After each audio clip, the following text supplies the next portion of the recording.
Welcome to episode 4 of our Women's World Cup special series of the Engage Nation podcast. Today, I am so excited to be joined by Tammy Parlour from the Women's Sport Trust over in the UK. Welcome, Tammy.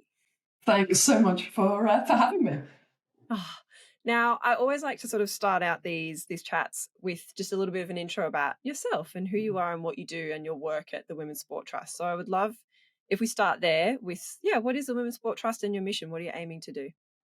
Okay, well, Women's Sport Trust is a charity that was set up, that I co-founded in the back of London 2012, and we're focused on increasing the visibility and the impact of women's sport in the UK. And we tend to focus on three main areas: role models, and media coverage, and the funding landscape as well. And we're right from the start, we sort of coined this phrase that we wanted to move women's sport from worthy to irresistible. So that's been our kind of mission from the beginning.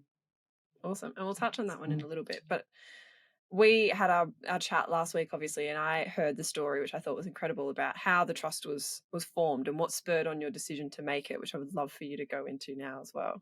Okay. Well, I'm a sportswoman. I am a martial arts master, which I've done for over 40 years now. And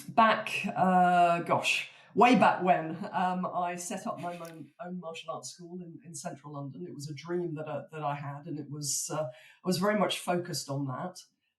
Then something happened in London. The Olympics and Paralympics came, London 2012, and to be honest, it absolutely changed me. It was a magical experience.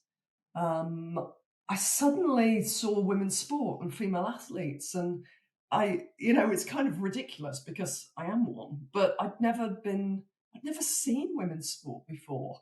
And I'd never realized either that I hadn't seen women's sport before. I'd spent a lot of time. I love my martial art, Hapkido.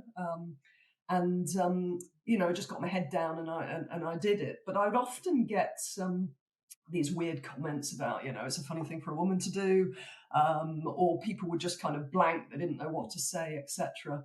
And when London 2012 came, it suddenly felt like it was okay to be a sportswoman. I suddenly felt that more valued by society. The images in magazines were changing. There were people out there that looked like me.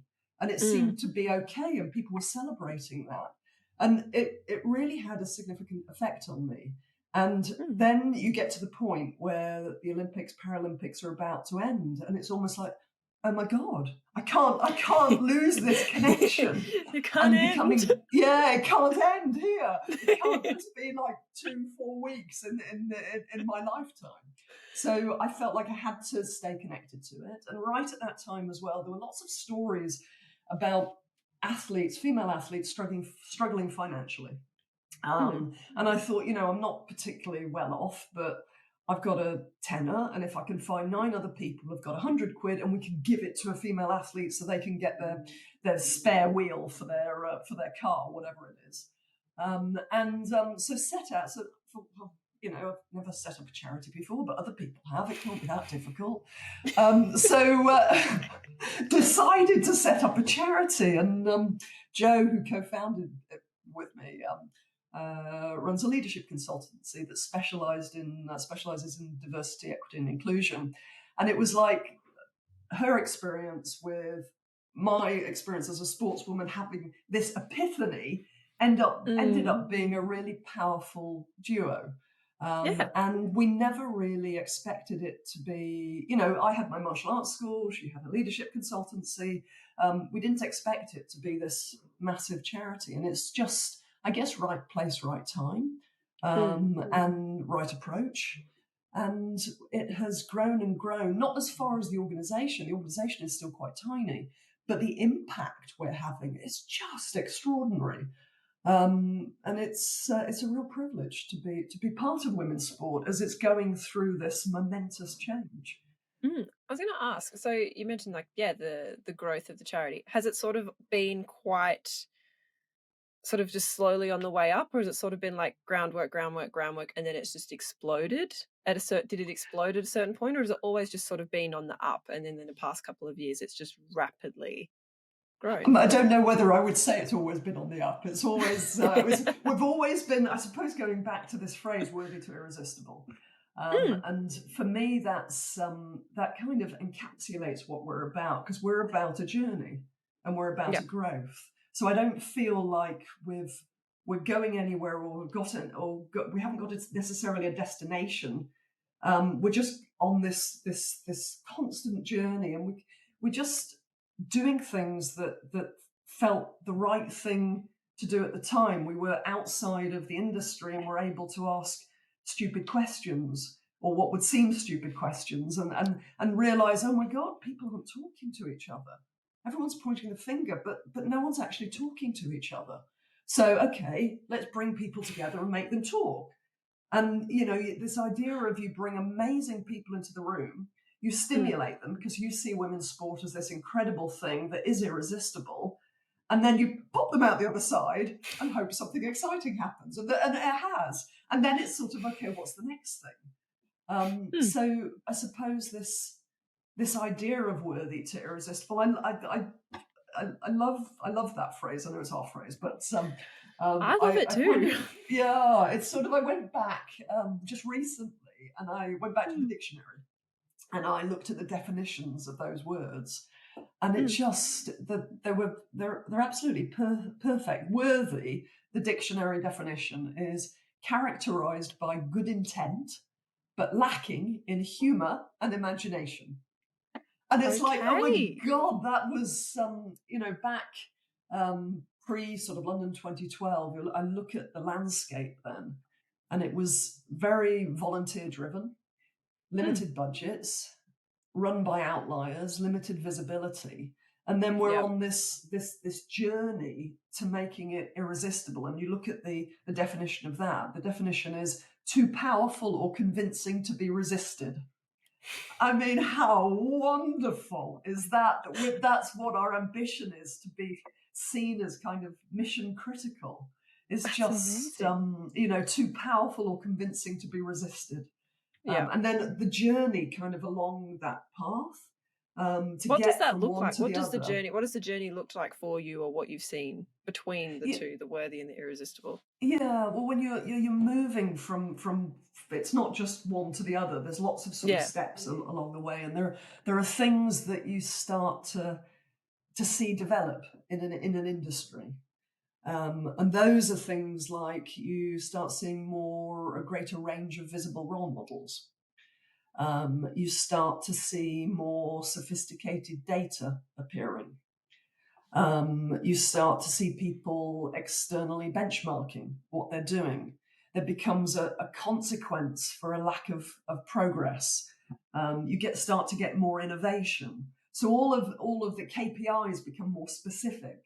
All these different aspects are sort of like flags along the way. And as we've been going, even our activities, I can see sort of. So we've looked at the gaps in the journey and tried to fill things along the way. So at the start, people weren't talking to each other. There weren't really visible role models. So we pulled together an awards that brought the industry together. It sort of it got a bigger platform for role models to start appearing. We've developed an athlete program. We recognized there was a lack of data in the industry, so we started providing it. About 4 years ago, we started pulling together all the broadcast figures, etc. They were nowhere in any of the news or anything like that. Now you open everything up and everybody's quoting audience figures and things. But 4 years ago, there weren't. No. So we recognized that. So we started pushing it out into the industry. And using that as a catalyst to bring decision makers together, to get them to reflect on their priorities, how they're making decisions, and really try to show women's sport as an opportunity to them. Obviously, there's been quite a lot of rapid growth in women's sport across the world in the past few years. And we talked about this, and I'd love to know, to sort of go through it a little bit more, is talking about the underlying structures for sport. Having rapid growth is incredible, but if you don't have the underlying structures to support it, you're going to probably hit a wall or hit a roadblock quite quickly. So why is it really important to have those structures underneath to support any form of growth, but especially rapid growth that we're seeing. Yeah, I suppose a couple of things immediately spring to mind. First thing is we don't want women's sport to be a one-hit wonder. You know, it's we've got to get the plumbing right to make sure it's sustainable into the future. Secondly, there's something around that I'm spending a lot of time thinking about at the moment, and that is how it develops. And you know, women's sport is, well, I think anyway, women's sport's magical. It's so the values it puts across. It's inclusive. It's a wonderful thing. And as we commercialize, there's going to be different pressures that come in on that. And so there's something around making sure we're not a one-hit wonder and making sure how we develop is done in a inclusive and good way. So there are things, you know, from an athlete perspective, we've got to make sure we have that talent pathway, that we're also thinking about welfare, all the risks associated with growing platforms. If you stick an athlete on a platform and you haven't got the support structures around them, you know, that's an issue. We need to sort pay at some point, you know, equal pay, etc. Personally, I think there's a lot that needs to be done before we can get to that point. There are other issues around professionalizing the workforce, actually getting more staff and things into sporting bodies. There's lots around governance and accountability. Yeah. You know, so much to do to make sure that we continue to have this growth and it's sustainable into the future. Awesome. Got a lot of things to work through, don't we? But yeah, but that's the fun bit.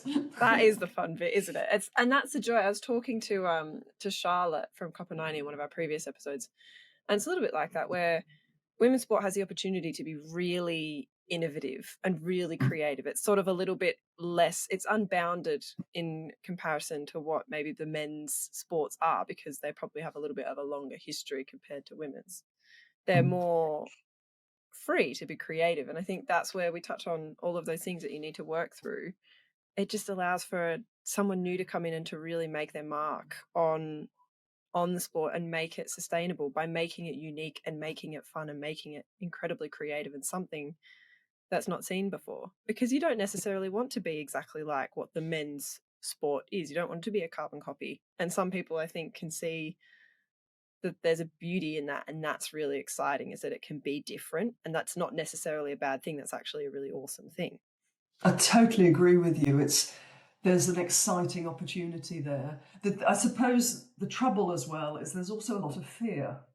And there's a fear of doing the wrong thing or a fear of failure. And it's almost like, and we know so many people, we talk about we need to not just do a carbon copy of the men's sport, and there's opportunity to do different things. Some people sort of think, well, what can we do? You know, so we've got to bring in more creativity and that sort of thing. And then it's like, also, oh my God, what if this fails? And what's that going to do? So we also have to be open to trying new things and things failing and learning from it. It's to me, that's a really exciting space. I'm driven by learning, and you learn your best stuff when you fail. But that's difficult. Always. If you're you know, a commercial director of an organization, or you know, you feel like your head is on the line. But so we've got to allow, and I don't know, it comes down to leadership. How we allow that to happen. Yeah. Well, it's a perfect little segue into our next sort of topic that we're really going to cover, which is the commercial opportunity of women's sport. And of course, the Women's Sport Trust, you just released your report into the values of women's sport, the values of women's sport report, which you just released, which effectively evaluated the current landscape and the future opportunities for sponsorship in women's sport.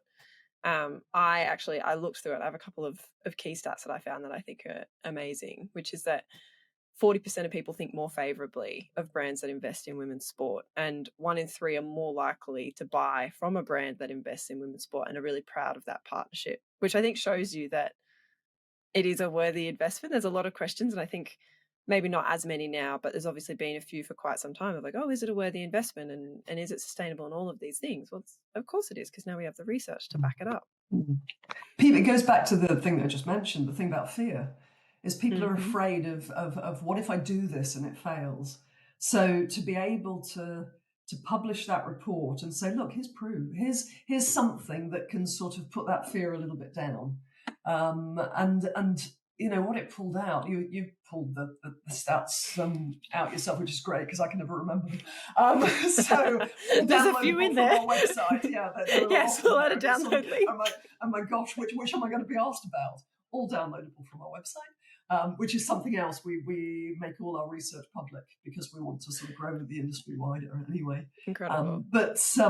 Yeah, the evidence of achieving brand awareness that's equivalent to Ven's properties, evidence of greater brand affinity and brand consideration, those are massive, and they are arming agencies and sporting bodies and brands that, commercial directors at brands and things who want to invest in women's sport with what they need to feel confident that, okay, yes, I will invest.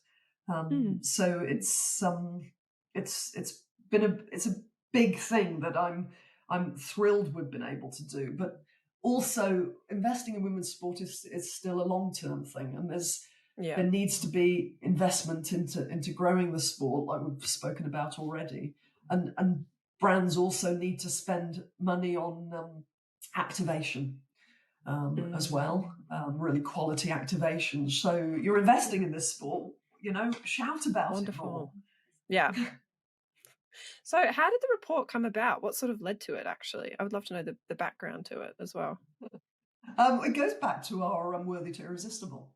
So we're moving along that journey. And as I mentioned, about 4 years ago or so forth, we identified that growing visibility was key to people engaging in women's sport. So we started pushing out data around audience figures, etc., broadcast audience figures, and visibility as a whole. And we were able to document and, as I say, use that to stimulate the industry. Visibility is now on the rise, and we also have, we love our little phrases, making women's sport visible, viable, and unstoppable. So Perfect. We're able to show the growing visibility. Now it's sort of how do you convert that visibility into pounds to make it sustainable for the future. So for us, it felt like an obvious next step. There were, again, nothing out there that's like this. Yeah. And we actually, we're a charity, and we reinvest our own funds into putting the report together and out. And we, purposely didn't get a commercial sponsorship for it because it would feel a bit weird having a commercial sponsor for a commercial sponsorship report. Makes sense. So it was just, again, our Worthy to Irresistible, that trying to see where the next gap is on that journey and trying to do what we can to fill that gap so the industry then can sort of progress. So, and I also have a brilliant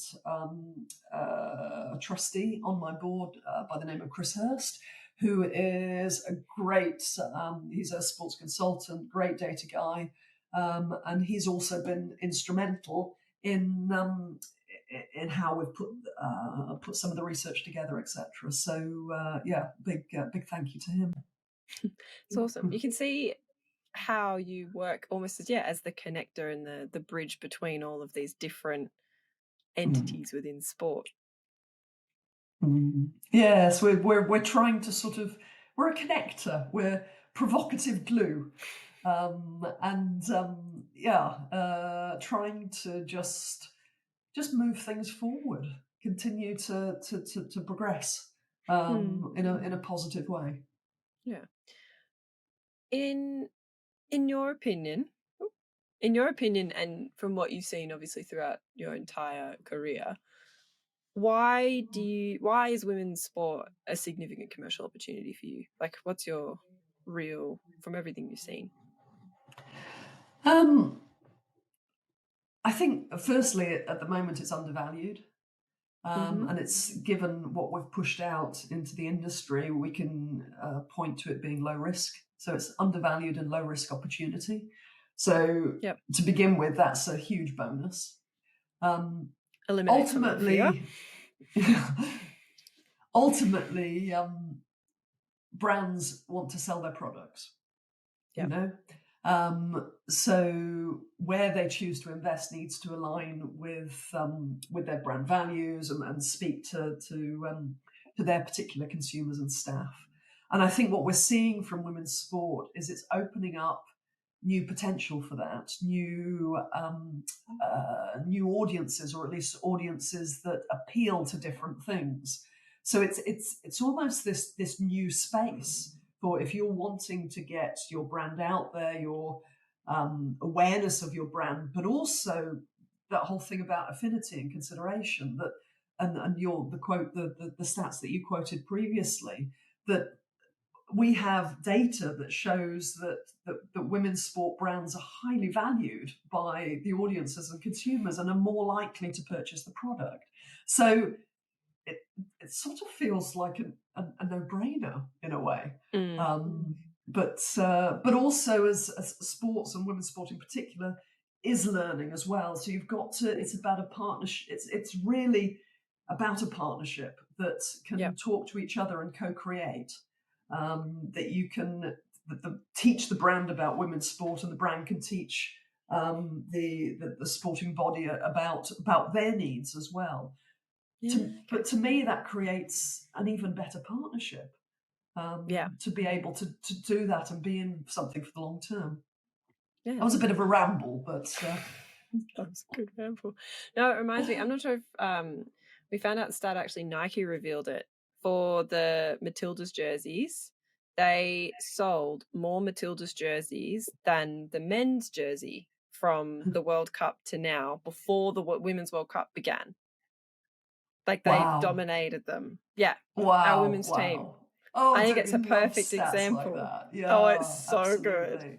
Absolutely. But I think, it just shows you that people are invested, people are interested, people would like to spend their money in those places. You just have to give them the opportunity to shine and to put it on a platform where people can access it.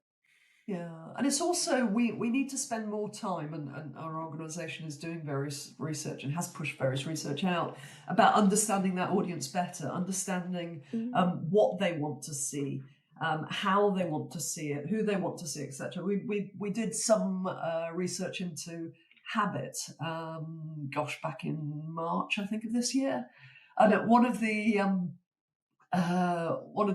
wonderful little phrases or catches or whatever that came out of it, which I just loved, was we looked at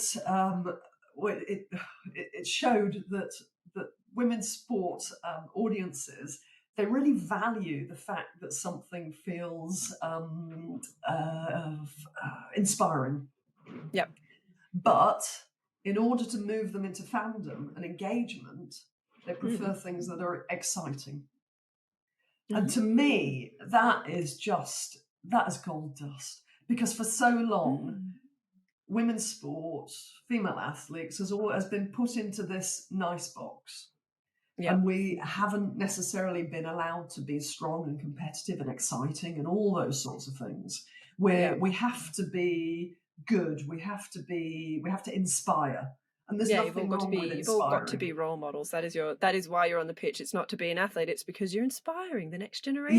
Yes. And what are all the million other things that you're doing to show that you're worthy? Forget the athlete and the amazing sport. What are the other things?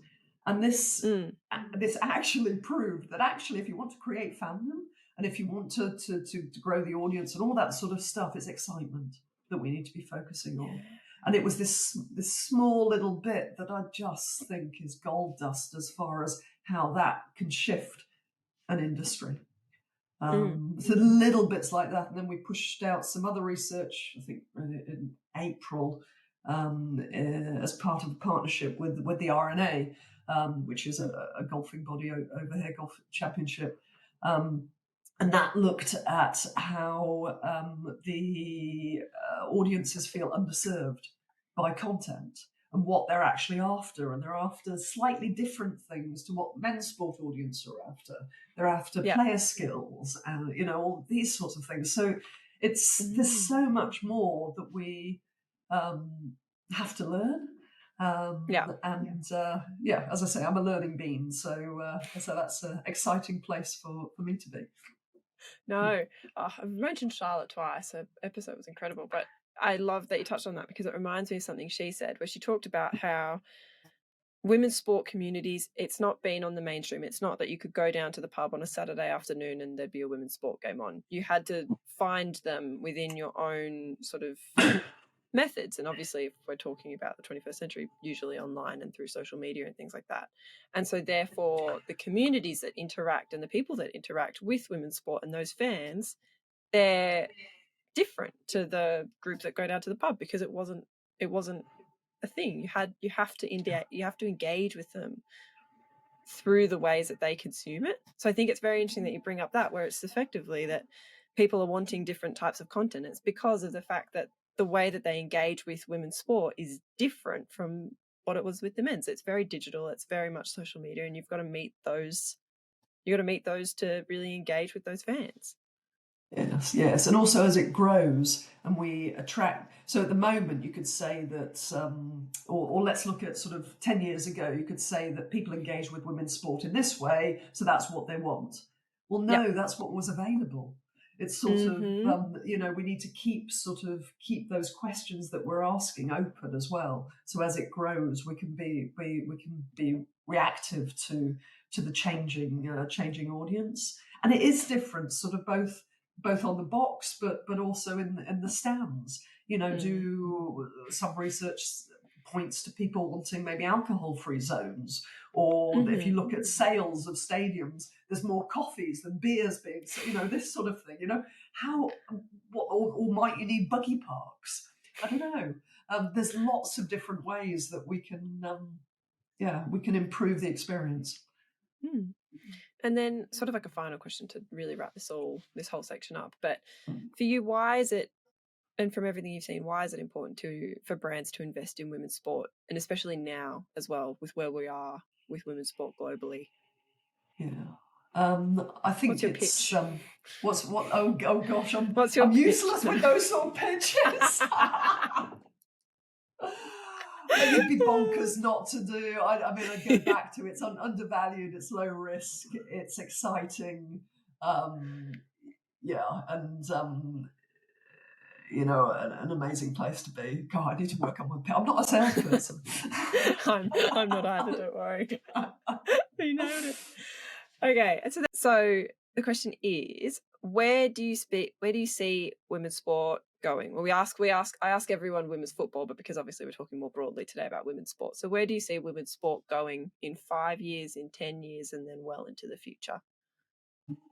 So another report that we pushed out a few years ago, the one that stimulated a lot of our data collection, said that women's sport would become a £1 billion industry by 2030. I wonder if it'll happen sooner than that, particularly with the growth of football, of soccer. I have hopes that society's norms will change around what's acceptable for a woman or girl to do. But ultimately, I don't tend to play the prediction role, which isn't probably the answer that you want, because it kind of, for me, it limits what's possible. If I had looked back at 2012 and I decided to set up a charity, there was no way that I would have anticipated that I would be on a podcast with someone who's on Australia whilst the Women's World Cup's going. I mean, in what sort of world would I have even dreamed that was possible? Yet here we are. And I almost feel like women's sport is in that place where it will go beyond what our current sort of imaginations can come up with, because our imagination is all based on what's happened previously, but it's going to turn into something even more magical. I think, however we turn it into something, it doesn't turn into something by itself. So for me, in our organization, and as I said before, something that I'm spending a lot of time sort of pondering about is how do we learn to balance these growing audiences and this financial interest, and whilst keeping women's sport distinctiveness and the values it's of inclusivity and all those other things. And I think we can do both. But I suppose so I believe that we'll be an amazing place there. But it does take us all to get there. Yeah. So sorry, well, that wasn't a 5, 10, 20 No, that response, is a perfect answer. I loved it. But that is everything. Thank you so much for coming on. This has been an incredible half an hour. Thanks so much for having me.